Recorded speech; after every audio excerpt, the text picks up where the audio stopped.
Hey guys, tonight we're diving straight into the world of medieval feast tables, groaning with roasted boar, sweetmeats glistening under flickering torchlight, and the promise of culinary adventure for all who dare.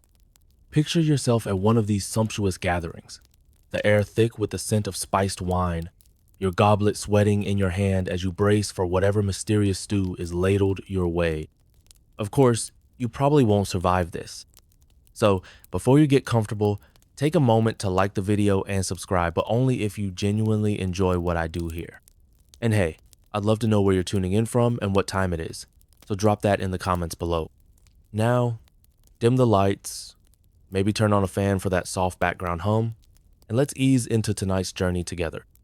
You step through the heavy wooden doors of the Great Hall, where trestle tables groan beneath the weight of roasted meats, fish still gleaming with scales, and pies oozing questionable fillings. The air is thick with the mingled scents of sage and sweat, and somewhere a dog is already scuttling underfoot, hoping to snag a drop bone. You're not alone in your excitement. There's a contagious buzz in the room, a sense of wild abandon as the first toasts are raised. You take your seat, feeling the warm wood of the bench beneath you, the jostling of elbows as you claim your space. No one cares that the plates are communal, or that the bread trencher before you has seen more than its fair share of other mouths. In this moment, it's all about the food well, mostly. Because lurking just beneath the rich sense of rosemary and sizzling fat is a danger you can't ignore. The flickering torches cast long shadows that seem to echo the unsettling truth. Medieval food poisoning is more common than you'd like to think. And as you reach for a dripping leg of mutton, you can't help but wonder if tonight's meal will be your last. You tear into the meat anyway, because really, what else is there to do? Hunger trumps caution, and besides, that last swig of honeyed ale has dulled your senses nicely. But you notice the tangy undertone that doesn't quite belong, a sharp sourness that prickles at your tongue. Your gut clenches with the first hint of worry. Historians still argue whether these feasts were more about showing off wealth or genuine indulgence, but you're less concerned with the politics of it all and more with the unsettling warmth rising in your belly. The fire in the hearth crackles, and you find yourself watching the flames dance, trying to ignore the creeping suspicion that something is off. You glance around and notice a nobleman turning a suspicious shade of green, his hand pressed to his stomach. Someone else burps politely, a little too forcefully. The laughter continues. A rolling wave of drunken camaraderie that masks the fact that half the people here are probably one bad oyster away from disaster. It's a grim reality you can't escape. The medieval kitchen is a battlefield of bacteria, and tonight's meal might just be the latest skirmish in an endless war between man and microbe. The cooks, bless them, do their best with what they have: open fires, crude knives, and an alarming tendency to reuse everything. You'd think that fresh food would be the answer, but in this world, fresh is a relative term. You dip a piece of bread into the thick, glistening sauce rich with spices that do more than add flavor. They're also a desperate attempt to cover the sourness of meat that's been hanging just a little too long. You chew thoughtfully, wondering if the peppery sting is just a seasoning flourish or a mask for decay. The minstrels keep playing, their lutes plucking out cheerful tunes as the hall echoes with laughter and the occasional belch. And yet, beneath the merriment, you can almost feel the tension coiled in the pit of your stomach. You're not imagining it. One of the servers has a wary look in her eye as she sets down a dish of what might be fish or something less easily identified. A quick aside for you here. In medieval times, fresh could mean not obviously rotting yet, and the line between the two was alarmingly thin. Salt, vinegar, and smoke were the trusted guardians of preservation, but even they had limits.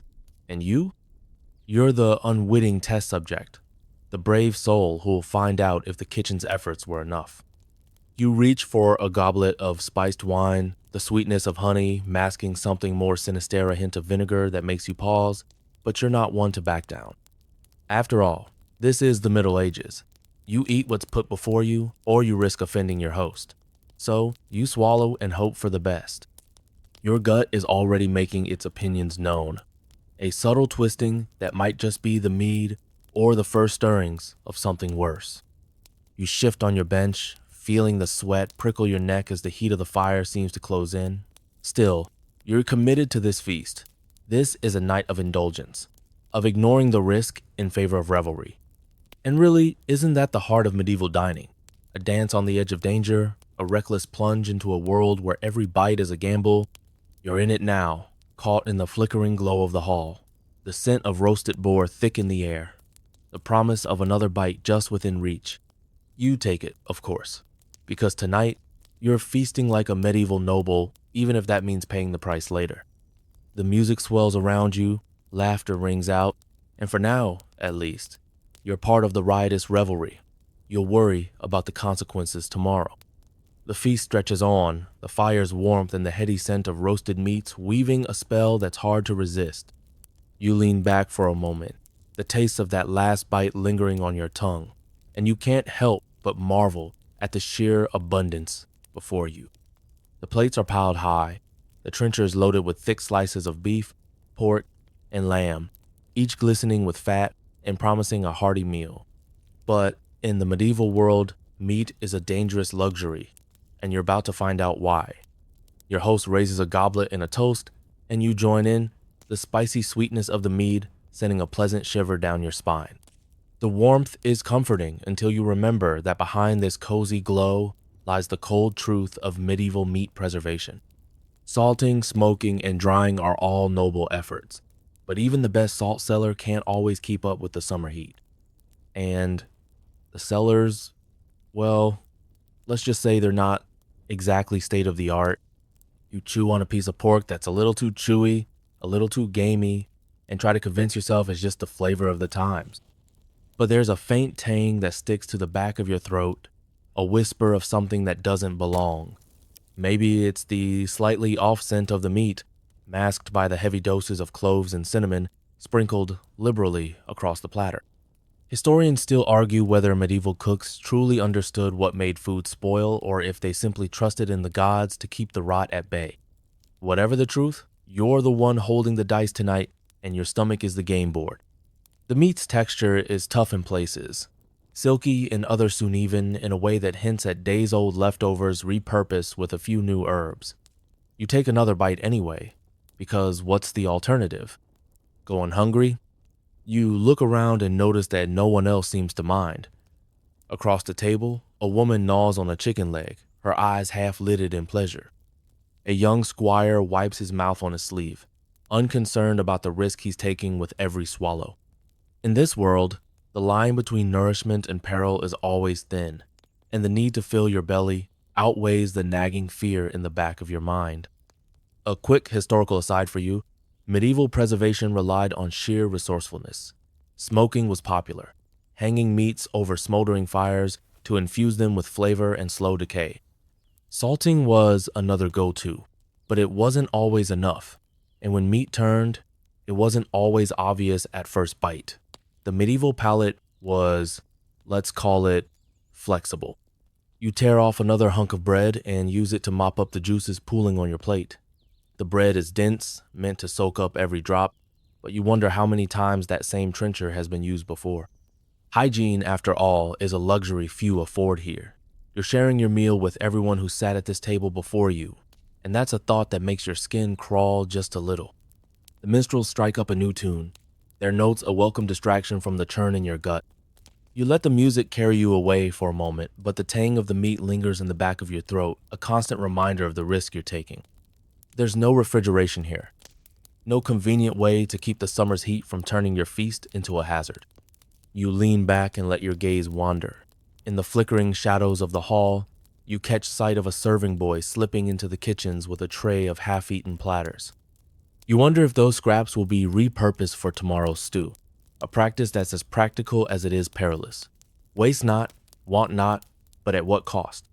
The ale is flowing freely now, foamy and warm, and it helps to wash away some of your worries, or at least it dulls the sharp edges of them.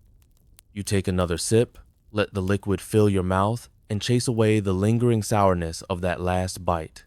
The warmth in your belly is comforting, even if it's built on questionable ground. You're still not sure how long the meat has been hanging in the larder, how many days it's been since the animal's last breath. You try not to think about it, but the thought keeps worming its way back in. You remember a story historians still argue whether it's truth or tavern tale about a banquet in which half the guests fell ill, victims of a particularly rancid roast. You shiver, but you keep eating. Because in this world, the risk is always there, woven into every mouthful.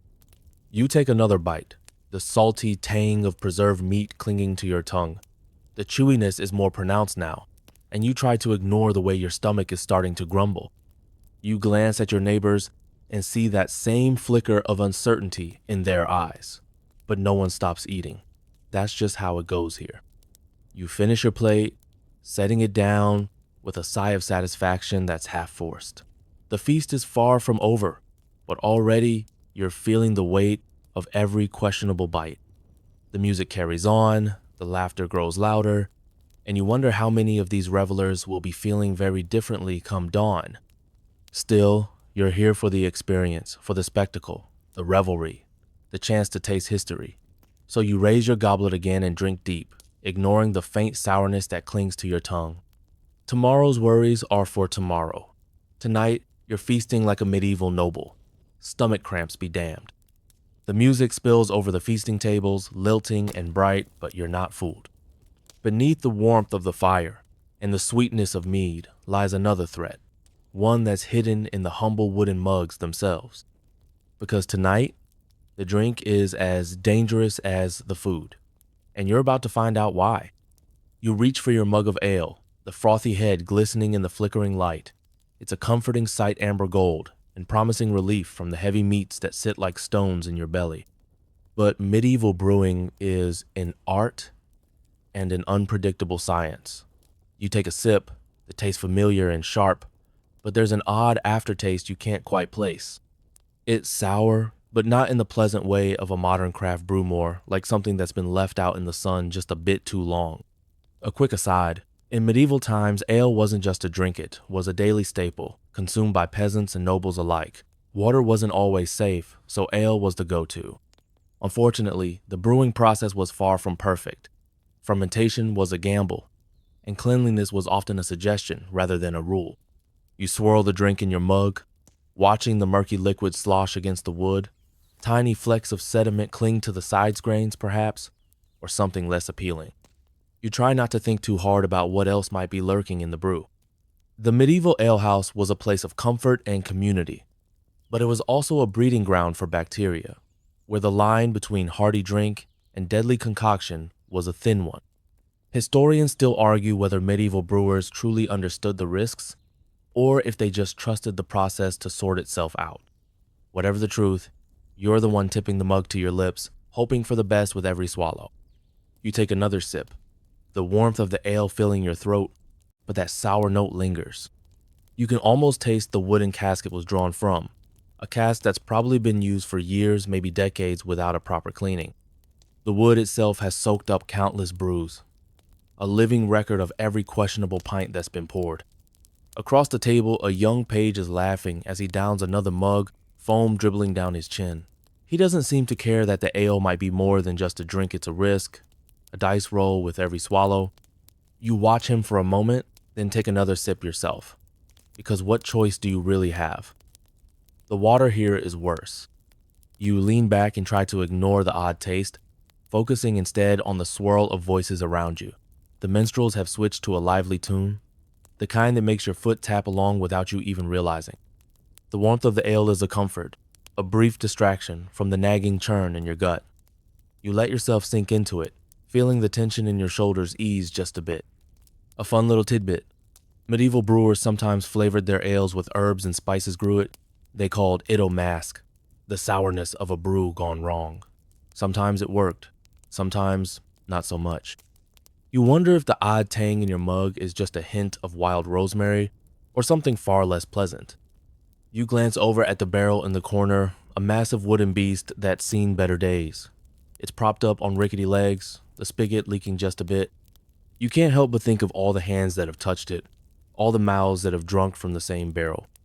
It's a communal experience, sure, but it's also a breeding ground for whatever invisible menace lurks in the shadows. The ale is starting to warm you from the inside out, and you take comfort in that, even as your gut clenches a little tighter. You remind yourself that everyone around you is in the same boat. The knight in the corner, the jester with his painted smile, even the lady of the house who sips delicately from her own cup, they're all rolling the same dice tonight. The music rises, the notes sharp and bright, and you let it carry you along. You raise your mug in a silent toast to the moment, to the risk and the reward, to the sheer audacity of feasting like this in a world where every bite and every sip is a gamble. But you're not oblivious. You know the stories. You've heard the whispers of ale that's turned to poison in the cask, of men who went to sleep with bellies full of brew and never woke again. Historians still argue whether these tales are just tavern gossip or if there's a grim truth buried in the bottom of those wooden mugs. You'd rather not find out firsthand. You set the mug down and let your fingers rest against the rough wood. It's warm from the heat of your hand, the scent of the ale still clinging to your skin.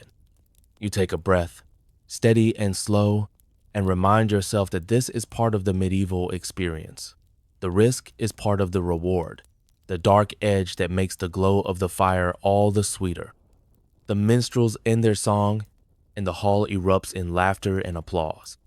You join in, your voice blending with the others, even as a quiet voice in the back of your mind wonders if that last swallow was one too many.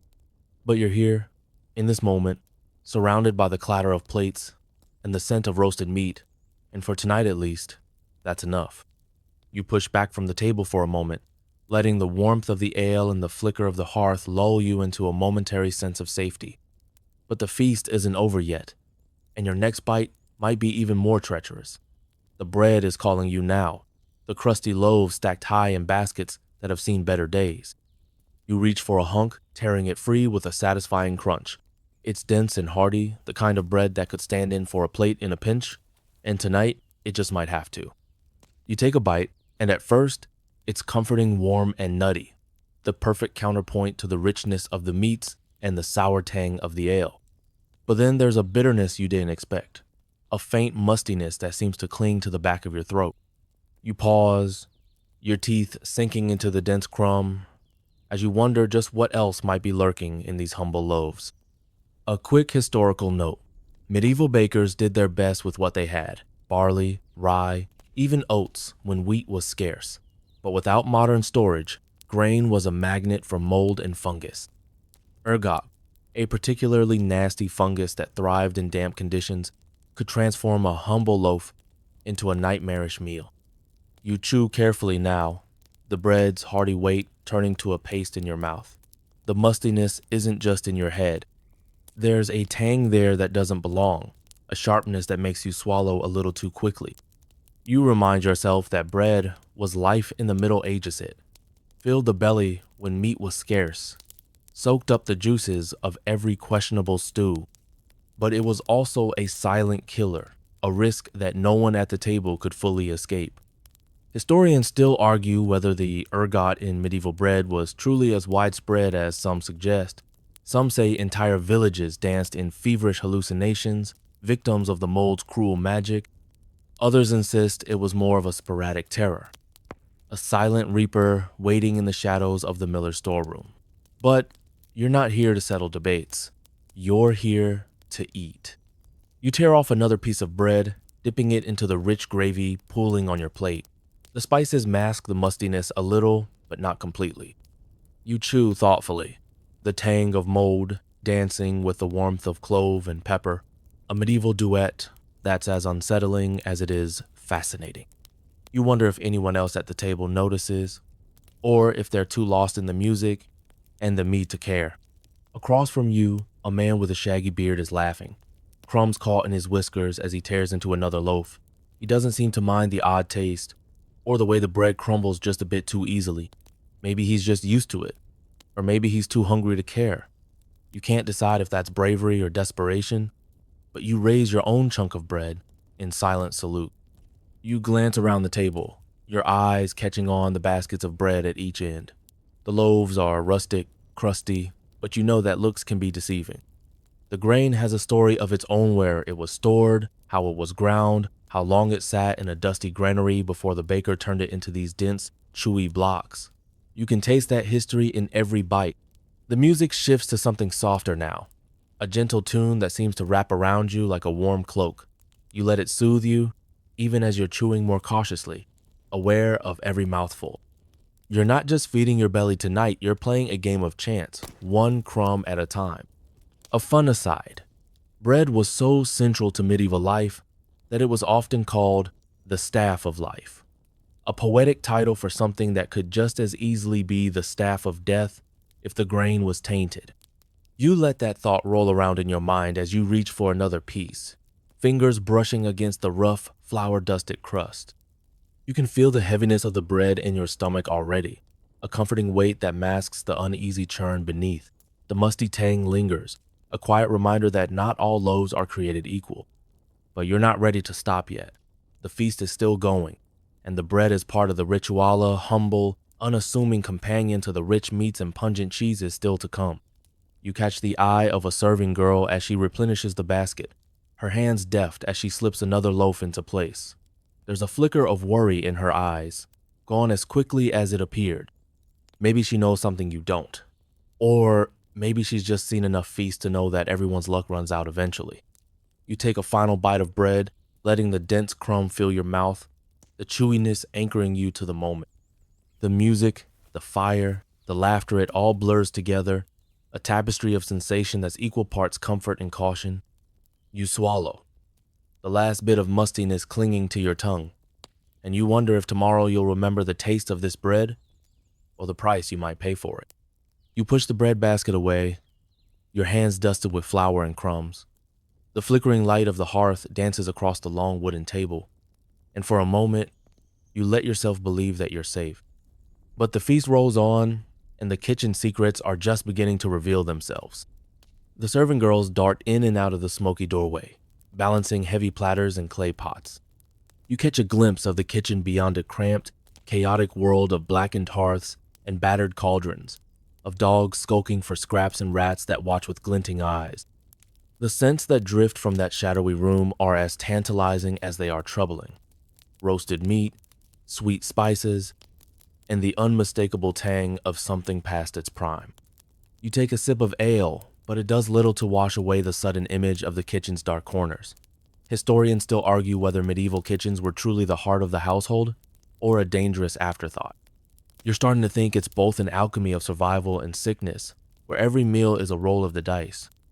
You turn back to your plate as another dish arrives, this one a thick stew that steams and bubbles in a battered pewter bowl. The scent is rich and earthy, promising comfort and warmth. You lean forward, your mouth already watering, but the first bite makes you pause. There's an off note, a bitterness beneath the sweetness of carrots and onions. You swirl your spoon through the dark broth and can't help but notice a suspiciously gray lump of meat, half hidden in the murk. You force down another bite, trying to focus on the richness of the flavors instead of the unsettling texture. The cook's efforts are obvious. The stew is thick with herbs, rosemary and sage, and something sharp that might be mustard. But you know that spices in medieval kitchens weren't just for flavor. They were a shield, a way to hide the turning tide of meats that had lingered too long in the smoky corners of the larder. You're not alone in your discomfort. Across the table, a young boy makes a face as he pokes at his bowl with a wooden spoon. A serving girl leans in, her smile tight, urging him to eat. Waste is a sin here, and everyone knows it. You take another mouthful of the stew, chewing carefully. The warmth of it fills your belly, but there's a lingering question in every bite. Is this comfort, or is this a slow, simmering danger? A quirky tidbit for you. Medieval kitchens often had more than just rats for company. Cats were welcome guests, encouraged to keep the mice at bay. But even the best mouser couldn't keep everything out, and it wasn't uncommon to find a few unexpected guests scuttling across the table when the lights went low. You glance at the shadows under the benches, half expecting to see a pair of beady eyes glinting back at you. The fire pops and crackles, sending up sparks that dance in the dim air, and you shiver despite the heat. The stew is good better than it has any right to be, given what you've seen of the kitchen, but the gnawing worry in your gut won't go away. You think back to the kitchen's chaos. The cracked flagstones underfoot, the soot-streaked walls, the battered pots that have seen 1,000 meals before this one. The cooks work miracles with what they have, but you know that even the best efforts can't always outpace the rot that creeps in around the edges. You take another bite, the texture of the meat turning to mush between your teeth, and you wonder how many of these meals end in quiet sickness, how many end in something far worse. The music in the hall keeps playing, a bright counterpoint to the quiet dread that settles in your chest. You're still part of the feast, still wrapped in the flickering glow of torchlight and laughter. But you can't help but think of the kitchens, of the scuttling rats, and the cracked jars of lard that might be more rancid than rich. You finish your bowl, setting it aside with a sigh. Your belly is full, but your mind is restless. The feast isn't over, and neither is the risk. You lean back, your fingers tracing the rim of your mug, and you wonder how many more dishes you'll face tonight, how many more chances you'll take with every bite. You glance around the table, the faces of your companions flushed and merry, oblivious to the slow dangers that lurk in the stew pots and bread baskets. You take a steadying breath and remind yourself that this is the heart of the medieval feast. Abundance shadowed by peril, comfort laced with caution. You can almost hear the kitchen's clamor in the distance, the clang of pots, the hiss of boiling broth, the low mutter of cooks working by flickering firelight. You close your eyes for a moment, letting the sounds blend into the music, the laughter, the crackle of the hearth. You're here, in the middle of it all, and for tonight at least, that's enough.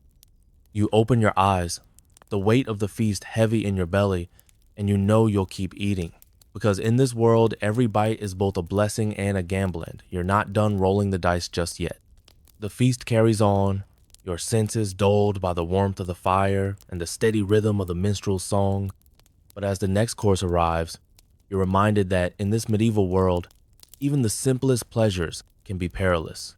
Tonight's danger, dairy thick, creamy, and as treacherous as the night is long. You watch as a serving girl sets down a platter of pale, glistening butter, its golden sheen catching the torchlight.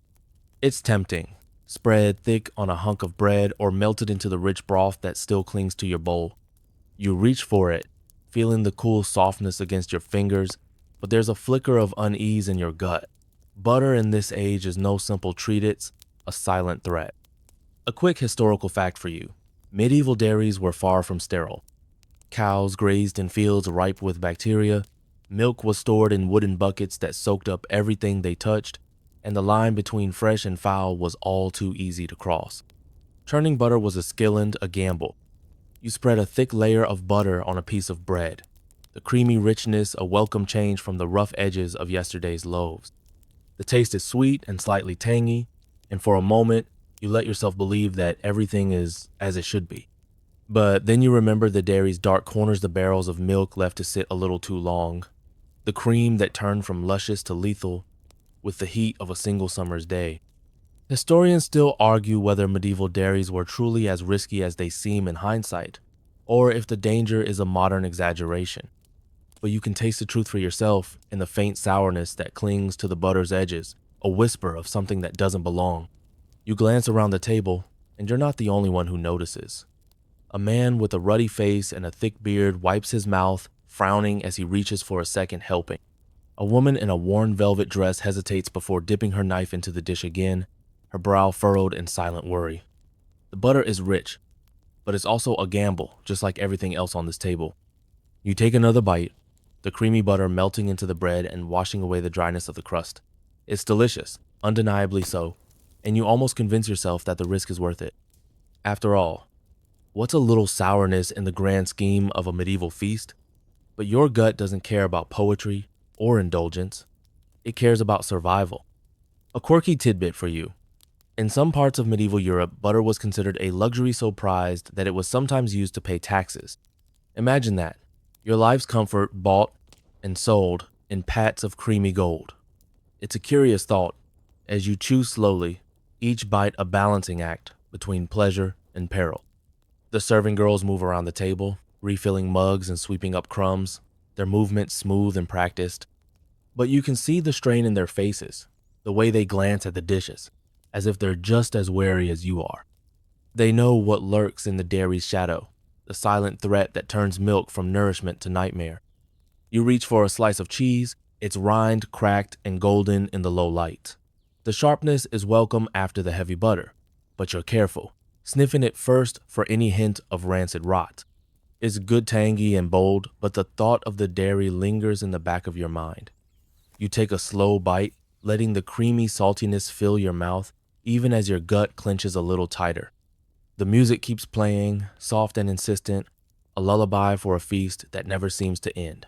You let it wash over you, even as you scrape the last bit of butter from your plate. The richness clings to your tongue, a reminder that in the medieval world, every meal is a dance with decay. You glance down the table at the flickering candles, the way their light softens the harsh edges of the hall. It's beautiful in its own way, warm, golden, almost comforting. But you know the truth that lurks in the corners, the creeping danger of milk gone sour and butter turned bad. You take a slow breath and let it out, steadying yourself for the next bite. You're not done yet. There are still more dishes to come, more risks to take. You're here to taste the past, to feel the warmth of the hearth and the chill of fear in your gut. And so you raise your mug once more, letting the warm ale chase away the lingering taste of sour butter. And you remind yourself that tonight, you're feasting like a medieval nobleno matter the cost. You lean back in your seat, the buttery tang still clinging to your tongue, and you watch as the next dish arrives. A heavy pot is carried in, steam rising in lazy curls that catch the flickering light. The scent is Ricarthy, warm, with a hint of something spicy and sharp. You can almost forget the quiet dread that settled in your belly as the serving girl ladles out thick, bubbling stew into your bowl. You wrap your hands around the warm pewter, feeling the heat seep into your fingers. This is the heart of the medieval table, the humble stew that gathers everything together, the scraps of meat, the root vegetables grown in rocky soil, the tang of spices traded from distant lands. You raise your spoon, the broth glistening, dark and mysterious, and you take a careful sip. It's good better than you expect. The flavors are deep and comforting. The spice is a warm hum in the back of your throat, but you know better than to trust it completely. The medieval cook's cauldron was a place of both magic and menace, a bubbling pot that hid as much as it revealed. A quick historical fact: medieval stews were the ultimate in frugality. Nothing went to waste bones, scraps, even the odd bit of offal found their way into the pot. Spices like pepper, cloves, and ginger were used not just for flavor, but to mask the creeping sourness of meat that was past its prime. You swirl your spoon through the thick broth, catching sight of something gray and fibrous that might be meat or might be something else entirely. You chew carefully, trying to focus on the warmth that spreads through your chest, the way the spices cling to the back of your tongue. You're not alone in your caution across the table. A woman hesitates over her bowl, lifting a spoonful to her lips with a furrowed brow. Historians still argue whether medieval spices were truly enough to disguise the taste of spoiled meat, or if they were just a hopeful flourish. You can taste the answer in every bite. The stew is good, but there's an edge to it, a faint sourness that no amount of ginger or clove can quite erase. You take another sip of broth, the heat sinking into your bones. The music shifts to a gentle tune, the notes soft and winding, and for a moment, you let yourself believe in the comfort of the moment. But the memory of the kitchen lingers: the battered pots, the smoky air, the way the cook's hands moved, with the certainty of someone who knows that every meal is a question without an easy answer. A quirky tidbit for you: some medieval stews included ingredients like almond milk or vinegar to thicken the broth and add richness. Tonight, you're not sure what's swirling in your bowl, but you know it's as much about survival as it is about flavor. You glance at your companions, their faces flushed with the heat of the hearth and the tang of the ale. They're eating heartily, laughter rolling down the table like a river, but you can see the same flicker of caution in their eyes. You're all in this together, sharing the risk as much as the meal. You lift another spoonful to your lips, letting the broth coat your tongue. The flavors are deep, a rich symphony of earth and fire. But the meat is tough, almost stringy, and you can't shake the feeling that it's been in the pot a little too long. You remind yourself that in the medieval world, nothing is wasted. Everything finds its way into the stew pot, and sometimes that's a blessing. Sometimes not.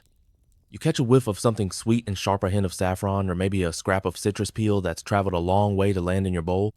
It's a bright note, a reminder that even in the darkness of the medieval kitchen, there's a spark of something hopeful. You take a careful bite, savoring the warmth that spreads through your chest, and you let yourself believe in that spark for a moment. The minstrel song weaves around you, the notes gentle and insistent, and you let it lull you as you eat.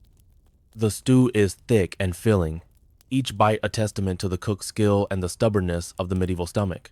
You're full now, the weight of the meal settling into your bones, but you keep eating. Because in this world, the feast never really ends.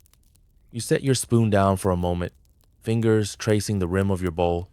The stew is still hot, still steaming, and you know you'll finish it. Because in this moment, you're not just a guest, you're a survivor, a participant in the ancient dance of hunger and hope. You take a final bite, the broth slick on your lips, and you let the warmth wash over you. The risk is still there, a quiet hum beneath the music. But for tonight, the stew is enough.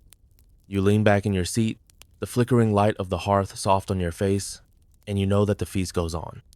You wipe the last traces of stew from your mouth, setting your spoon down with a sigh. The music has shifted again, the minstrels playing something bright and quick to match the buzz of voices around you.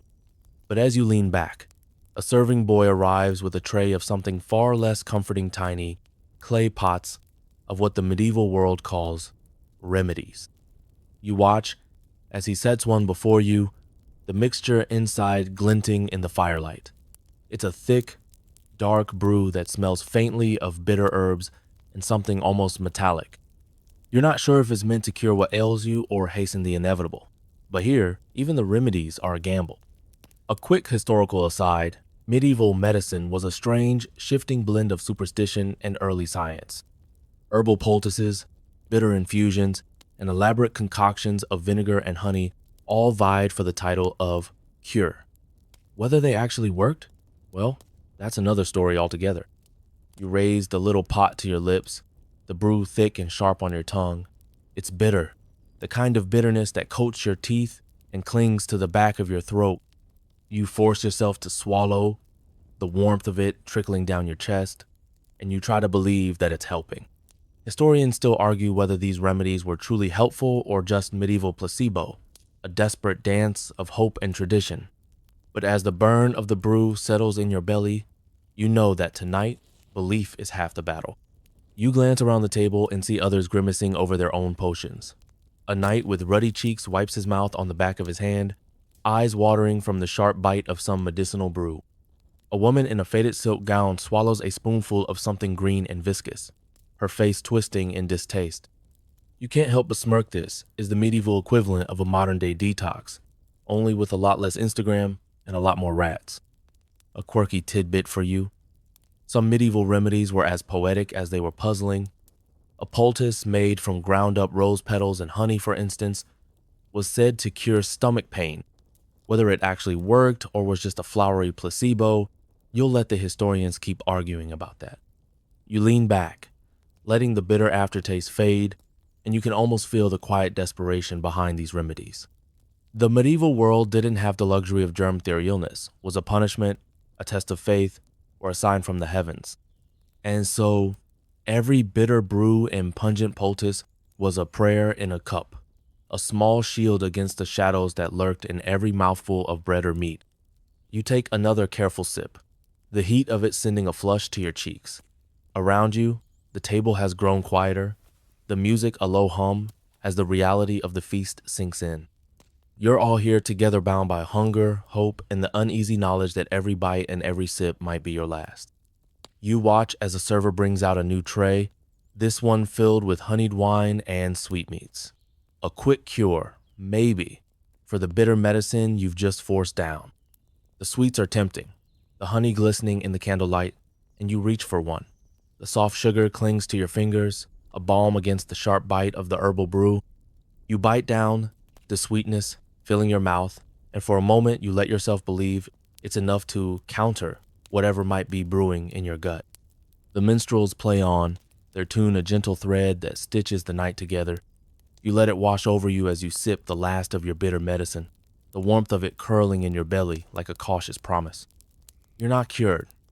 No one really is, but you're still here, still feasting, still rolling the dice with every bite. You set the little pot aside, your fingers sticky from the honeyed sweet, and you lean back in your seat, The fire pops and crackles, the light flickering across the faces around you. You know the feast isn't over, not by a long shot. But for tonight, you're willing to believe that a little bitter brew and a sweet treat might be enough to keep the darkness at bay. You take a slow breath, the tang of herbs and honey still clinging to your lips, and you remind yourself that in this world, survival is as much about belief as it is about what's in the bowl before you. And for tonight at least, you're willing to believe in the promise of one more bite. You set aside the empty pot of bitter brew, your lips still tingling with the lingering taste of herbs and hope. The music swells once more, brighter now, as if to chase away the unease that settles into your bones. The feast rolls on, and tonight, even kings are not spared from the quiet menace that clings to every dish. A clatter of goblets draws your attention down the long table, where a servant in fine livery is refilling cups with a steady hand. The rich red wine glows in the torchlight, and for a moment the scene could be a painting. Nobles laughing, jesters capering at the edges, the air thick with the scent of roasted meats and sweet spices. But you know better. You know that in the great halls of power, the dangers of food poisoning are as real as in the humblest peasant's kitchen. Historians still argue whether medieval royal feasts were truly as decadent and as deadly as the legends suggest. Some say that the kitchens of kings and queens were marvels of order and cleanliness, while others whisper that behind every grand banquet lay the same creeping rot that haunts your own simple bowl. You take another bite of tender beef, so perfectly spiced it almost makes you forget the stories. Almost. Because tonight, the rumor swirling in your mind is about a feast gone wrong, about lords doubled over in pain, about a king's death that might not have been so natural after all. Poison was the whisper on every tongue in these halls, a fear that danced as easily as the minstrel's tune. A quick historical aside. One of the most famous medieval feasts gone wrong was the banquet of Edward IV in 1483, where historians still debate whether the suspicious deaths were caused by spoiled fish or something far more deliberate. The line between bad meat and bad intentions was often as thin as the glistening sheen on the roast that sits before you. You swirl a sip of wine in your mouth, the sweetness masking a faint bitterness that has you pausing. You set the cup down carefully, your gaze drifting across the table to the flickering light of the candles. You wonder how many nobles have died with a goblet in hand, never knowing whether the cause was a cook's carelessness or a rival's dagger. A quirky tidbit for you. In medieval courts, tasters were employed to sample every dish before it reached the lord's plate, a job that required either an iron stomach or a short memory. You wonder if the young boy standing by the king's side tonight feels the same clench of unease you do. Every bite he takes is a prayer and a gamble all in one. You watch the jester tumble across the rushes, his bright clothes a blur of color against the smoky air. He laughs, and the hall laughs with him, but you can see the way his eyes flicker to the platters of meat and bread as they pass. He knows, too. The feast is a show, a performance, but beneath the music and the flickering torches lies the simple truth. Even kings can die from a meal gone wrong. You take another bite, the tender beef sliding over your tongue, and you try to let the warmth of the wine chase away the thoughts of royal deaths in whispered poison. The richness of the dish is a comfort, the sweet burn of clove and pepper masking any hint of sourness that might be lurking beneath. For a moment, you almost believe in the safety of the feast. But the stories keep creeping in, weaving themselves into the edges of your mind. You remember the tales of banquets, where half the guests fell ill, where the grandest table in the land became a battlefield of bellies. You wonder if the cook who prepared this feast tonight felt the same tight knot of worry you do, or if he simply shrugged and kept stirring the pot. You lift your goblet once more, the dark red wine catching the light, and you raise it in a silent toast to the risk and the reward. You're here, in this moment, a part of the same dance that's played out across countless halls for centuries. And if the shadows lurking in the kitchen claim you tonight, at least you'll go down with the taste of roasted meat and spiced wine on your lips. The music swells again, and you let yourself be carried along by the sound. The clatter of plates, the laughter, the soft rustle of silk and woolet, all blends together into a kind of medieval lullaby. You take another slow sip of wine, the sweetness soft on your tongue, and you remind yourself that tonight you're feasting like a noble, and whatever tomorrow brings, tonight is all that matters. You set down your goblet, the warmth of the wine still humming in your veins, and you turn your gaze to the open door at the far end of the hall. Beyond it lies the market square, the lifeblood of every medieval feast, and the place where the real drama begins. Because while the royal kitchens might be grand, it's the market stalls that feed the man tonight. You're going to see just how far that trust can be stretched. You rise from your seat, stepping into the cool night air. The square is still bustling. Even as darkness settles in, the shouts of merchants mingling with the low murmur of the crowd. You pull your cloak tighter around your shoulders, the faint scent of spiced wine and roasted meat following you like a ghost. The market is alive with color and noise baskets, piled high with cabbages and turnips, tables groaning under the weight of smoked fish and thick slabs of cheese. The smell of fresh bread mingles with the tang of something less pleasant, a sourness that curls at the edges of your nose. You weave through the stalls, your eyes sharp for the quiet menace that lurks beneath the bustle. A quick historical fact for you. Medieval markets were marvels of commerce and chaos, but they were also perfect breeding grounds for trouble. Meat hung in open air. Fish glistened in the sun long past its prime, and the line between fresh and foul was one only the bravest dared to cross. You stop at a stall piled high with wheels of cheese, the rinds cracked and golden in the flickering torchlight. The merchant smiles, but you see the wary flicker in his eyes as he offers you a sample. The cheese is sharp, almost sweet, but there's a bitterness beneath that makes you pause. You set it back down with a polite smile, your stomach already whispering warnings. Historians still argue whether the bustling markets were the salvation of medieval towns or the source of their sickness. Some say the sheer abundance of goods kept communities thriving. Others insist that every market was a slow-motion battlefield, the armies of decay always one step behind. You pass a butcher's stall, the carcasses of goats and pigs hanging heavy on thick wooden hooks. Flies buzz lazily in the torchlight, and you see a boy fanning them away with a bunch of herbs, his eyes glazed with boredom. You wonder how many of these meats will make it to the kitchens tonight, and how many of them will carry a sickness no amount of spice can mask. A quirky tidbit for you. Some medieval sellers swore by remedies as odd as rubbing cuts of meat with garlic or vinegar to keep them fresh. You wonder how well those tricks worked, if at all, as you watch a woman in a worn apron haggle over a slab of pork that smells just a little too sweet. The market is a symphony of smells and sounds, but beneath the bright chatter and clinking coins, you hear something else say, soft murmur of fear. Everyone knows the risks. Everyone knows that in the medieval world, food is as much a gamble as it is a feast. You pause at a spice merchant's stall, the air thick with the sweet bite of cinnamon and pepper.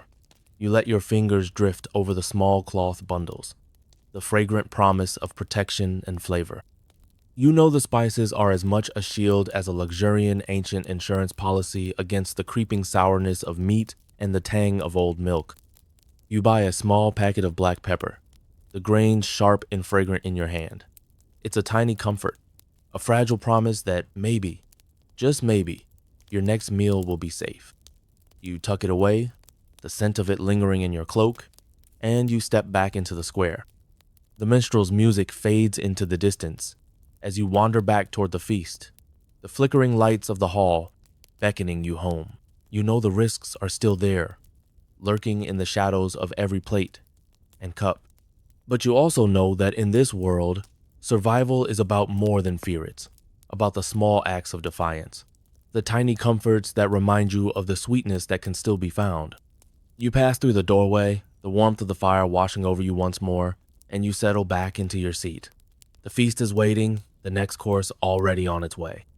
You take a slow breath, the weight of the market square still clinging to your shoulders, and you remind yourself that for tonight, at least, you're here. You're still part of the dance, still rolling the dice, still tasting the ancient promise of every bite. You settle back into your seat, the warmth of the hearth wrapping around you like a cloak as the market's lingering smells fade to memory. The hall feels closer now, the laughter softer, the clink of goblets and the crackle of the fire weaving together into a kind of lullaby. But beneath the gentle glow, the whispers of blame are already beginning to swirl because in a world where every meal is a gamble, someone always has to take the fall. You glance around the table, the faces of your companions flushed with wine and warmth, but you can see the flicker of unease in their eyes. A knight leans close to a merchant, his voice low as he mutters about the stew's sour edge. A serving girl flits between the benches, her smile brittle as she refills mugs and sweeps away crumbs. No one says it out loud, but you can feel the question hanging in the smoky air. Who's to blame if tomorrow brings sickness? A quick historical note for you. Medieval Europe was a breeding ground for rumors and scapegoats.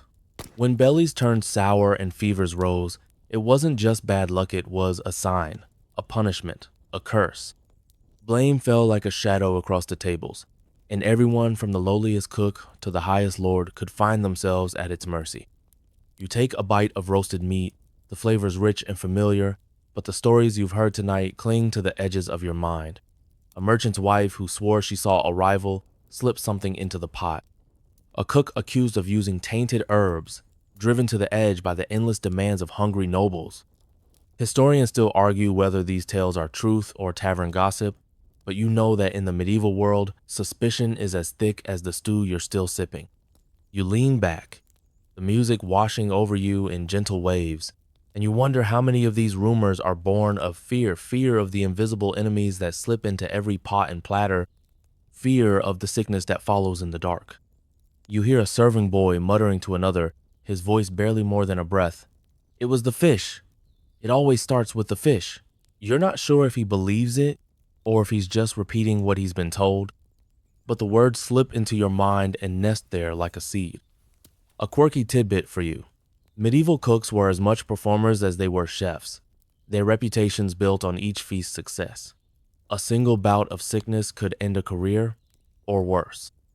You wonder if the cook who prepared tonight's feast is watching from the shadows, fingers crossed and breath held, waiting to see if his efforts will be remembered with praise or curses.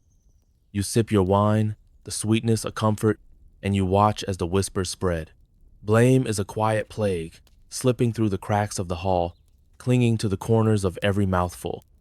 The jester laughs, his bright clothes flashing as he tumbles between the tables, but even he casts wary glances at the dishes that pass. The music fades for a moment, a hush falling over the hall, and you feel the weight of those whispers settle into your bones. You take a slow breath, your hand resting on the warm wood of the table, and you remind yourself that this is part of the feast, part of the dance that's played out for centuries. Suspicion, laughter, risk, and reward, all woven together in the flickering light of the fire. You catch the eye of the woman beside you, her brow furrowed as she chews a piece of bread with slow, deliberate caution. She offers you a small, wry, smiling, unspoken acknowledgement that you're both in this together, that every bite tonight is a shared secret. You raise your goblet in a silent toast, and she nods, her own cup lifting in return. The music begins again, soft and sweet, and the laughter returns with it. The moment of suspicion passes, for now, but you know it will be back. Because in the medieval world, no one eats alone. Every meal is a communal gamble, and every stomach ache a reminder that trust is as fragile as a thin wooden trencher. You take another bite, the flavors rich and warm, and you let yourself be carried along by the music and the laughter. You're still here, still part of the feast, still willing to take the risk. And in the end, that's what it means to be part of this world, leaning into the flickering glow, savoring each bite, and whispering your own small prayers that tonight's meal is a blessing, not a curse. You take a breath, letting the flickering firelight soothe the unease that still lingers in your gut. The feast is winding down now, the plates cleared, the last scraps of bread and meat claimed by the scuttling dogs at the edges of the hall. The music has softened, the minstrel song slow and sweet, and, for a moment, you let yourself believe that the worst is behind you. But the truth is, the specter of food poisoning never really leaves this world. It simply settles into the dark corners, waiting. You lean back, your hands warm against the rough wood of the table, and you feel the weight of the night settle into your bones. Around you, the laughter has grown softer, the bright eyes of your companions heavy with the fullness of the feast.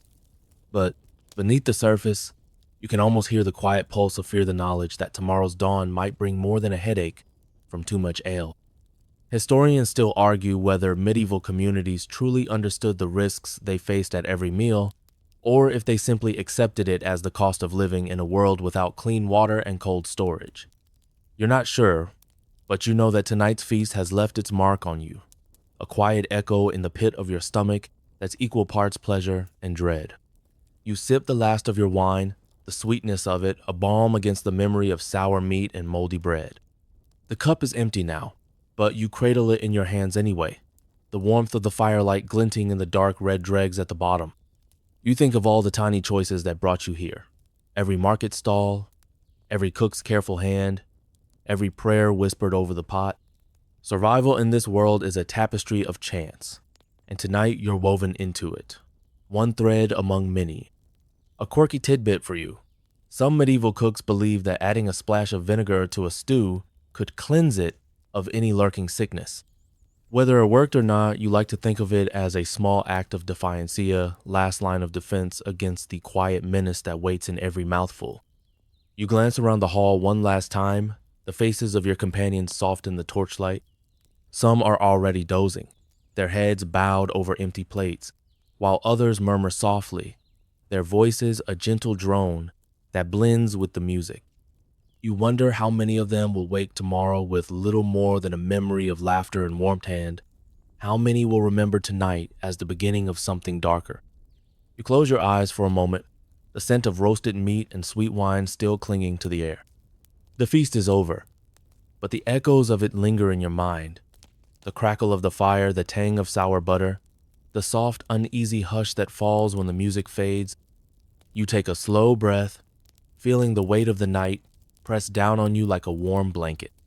When you open your eyes, you're ready to face whatever tomorrow brings, to step back out into a world where every meal is both a comfort and a risk. Because in the medieval world, there are no guarantees, only the flickering hope that tonight's meal will be kind. You rise from the table, your footsteps soft against the rushes scattered across the stone floor. The hall is quiet now, the minstrel's song winding down to a final, lingering note. You pause in the doorway, letting the warmth of the hearth wash over you one last time, and you whisper a small prayer of thanks just in case. The fire crackles softly behind you as you step out into the night, the cool air brushing against your skin. The stars above are bright and indifferent, and you know that tomorrow will bring its own challenges, its own dangers. But for tonight, you feasted like a medieval noble, and that's enough. You let the quiet of the night settle around you, the soft rustle of leaves, and the distant murmur of water weaving a lullaby for the road ahead. You take a deep breath, the taste of the feast still lingering on your tongue, and you turn your face to the stars. And so you walk on, the echoes of the medieval world fading behind you, the promise of tomorrow bright and uncertain. Because in the end, that's what survival has always been, a dance of hope and hunger, of fear and courage, of life lived one bite at a time. Now, as the flickering light fades and the last strains of music drift away, let your mind slow, your breath deepen. Picture yourself wandering back from that medieval hall, your belly warm and your feet light, the night air cool on your face. Each step you take is softer, slower, a gentle rhythm that carries you toward a quiet, comforting rest. The worries of tainted bread and sour stew slip into the darkness behind you, leaving only the soft glow of firelight and the hush of the night. Your shoulders relax, your mind drifts, and you feel the weight of the feast melt away like a distant dream. In this quiet moment, there is nothing to fear. No sour tang of spoiled butter, no uneasy churn of yesterday's meat just, the soft lull of the stars above, and the slow beat of your heart. You are safe here, wrapped in the stillness of the night, each breath carrying you deeper into calm.